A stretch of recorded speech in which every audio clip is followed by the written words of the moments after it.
It was a stunner. Thursday night last week, the jury in the Alex Murdaugh trial took just 4 hours to find him guilty of murdering his wife and son in South Carolina. This case making national headlines. There's podcasts, Netflix series, you name it. We continue to look at the case and the outcome, including jurors appearing on the Today Show, talking about their experience. Well, joining us today is our legal expert, Whitney Traylor, to talk about it. Kim said it was a stunner.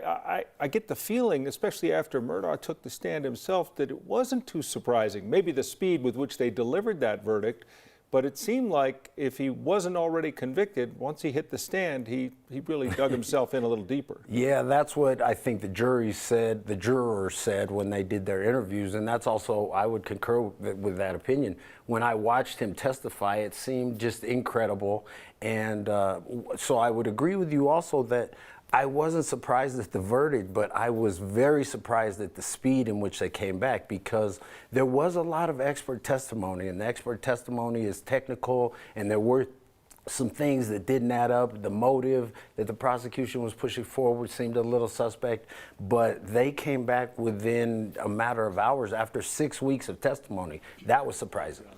But there was also a juror dismissed, which, you know, added to the drama and then replaced. And that happens, I guess, more often than we probably know. Yeah, and it's interesting. So all the state constitutions identify how many jurors have to be on a jury. So in Colorado, it's between 6 and 12. And so judges do it a lot of different ways. They may say 6 with 2 alternates, or just put on 12, and if people fall off throughout the time, they have enough. Here, there was actually 2 that had to left because of COVID.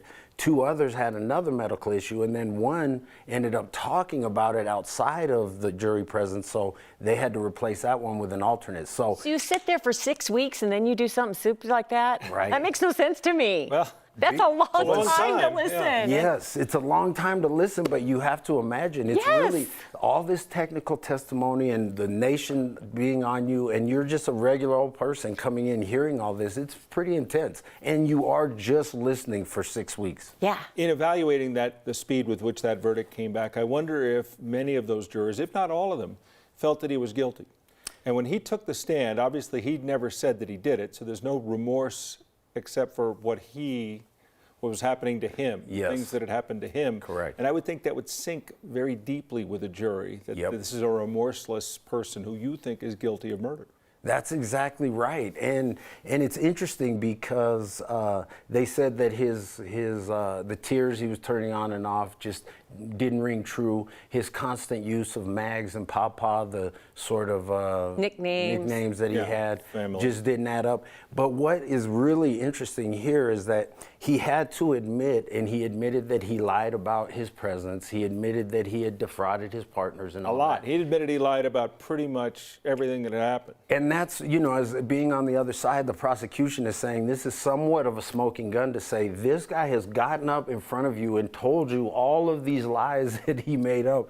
Clearly he's lying here. And so, but I think he thought because he's a prosecutor, a special prosecutor there, his family has influence, that he could convince the jury. And that's many attorneys. That's an ego issue, and it looks even less convincing. Well, that, whether it was narcissism or just trying to get away with a murderer, but the ego certainly of the now convicted murderer came through loud and clear. Absolutely. And it was, I mean, just the whole, and now he has all this testimony about the financial crime. Yes. He actually, you know, they're going to go after, there's a ton of assets. I don't think he'll be able to make restitution for the millions and millions, but he's going to face a lot of litigation, and a lot of what he testified today or during this trial will come in. So they took it down. I'm serious about this. It sounds comical, but will they put the grandfather's picture back up in the court? Yes, and I think the judge did that. That was interesting because this is how influential his family was. They had the grandfather's picture was in that courtroom,